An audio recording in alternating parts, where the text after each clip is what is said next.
दोस्तों आज हम डिस्कस करेंगे केतु पर्वत पर मौजूद विशिष्ट चिन्हों के बारे में। हमारे हथेली में यह क्षेत्र केतु पर्वत कहलाता है और हमारी हथेली में जीवन रेखा यहीं पर समाप्त होती है और हथेली में टेढ़ी मेढ़ी रेखाओं के माध्यम से मत्स्य का चिन्ह बनता है।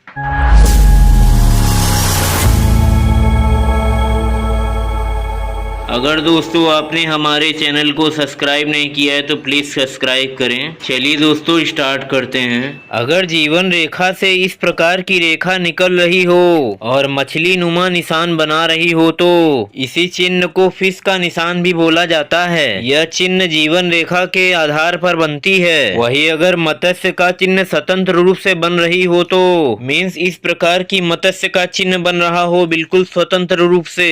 यह मत्स्य का चिन्ह कई तरह से बन सकता है। कभी कभी ये लाइफ लाइन से सटा भी हो सकता है या कभी कभी इस तरीके से बन सकता है और कभी कभी ये बिल्कुल सीधी बनती है। कई लोग इसको भी मत्स्य का चिन्ह मान लेते हैं, परंतु हस्त रेखा शास्त्र में इसका मान्य नहीं है। बिल्कुल शास्त्र उसे ही मत्स्य मानता है जिसका मुख भी हो और पूंछ भी हो। केतु पर्वत पर मत्स्य का चिन्ह बना व्यक्ति को धनाढ्य बनाता है और धन संपत्ति की कभी कमी नहीं होती है। वही अगर जातक की हथेली में स्वतंत्र रूप से मत्स्य का चिन्ह बन रहा है तो यह बिल्कुल 100% लाभदायक होता है। और अगर ऐसा व्यक्ति किसी गरीब परिवार में भी जन्म लेता है तो उसके कर्मों के द्वारा और भाग्य के द्वारा अपने को स्टैब्लिश कर लेता है और जातक का परिवार देखते ही देखते सुखी और संपन्न हो जाता है। वही अगर जीवन रेखा के साथ केतु पर्वत पर मत्स्य का चिन्ह बन रहा है तो यह भी लाभदायक होता है, परंतु इसका फल कुछ दिनों के बाद मिलता है। मतलब कि आधा उम्र क्रॉस कर जाने के बाद ही इसका जातक के जीवन में लाभ मिलता है। ऐसा मत्स्य का चिन्ह व्यक्ति को बुढ़ापे में काफी लाभदायक होता है। ऐसे व्यक्ति अपने जीवन में खूब सफल होते हैं और इनके पास धन दौलत की बिल्कुल कमी नहीं होती है और ऐसे जातक प्रवास में भी राजा के घर रहते हैं। तो आप भी यह जरूर देखें कि आपकी हथेली में मत्स्य का चिन्ह बन रहा है कि नहीं। वही अगर केतु पर्वत पर मछली का निशान है तो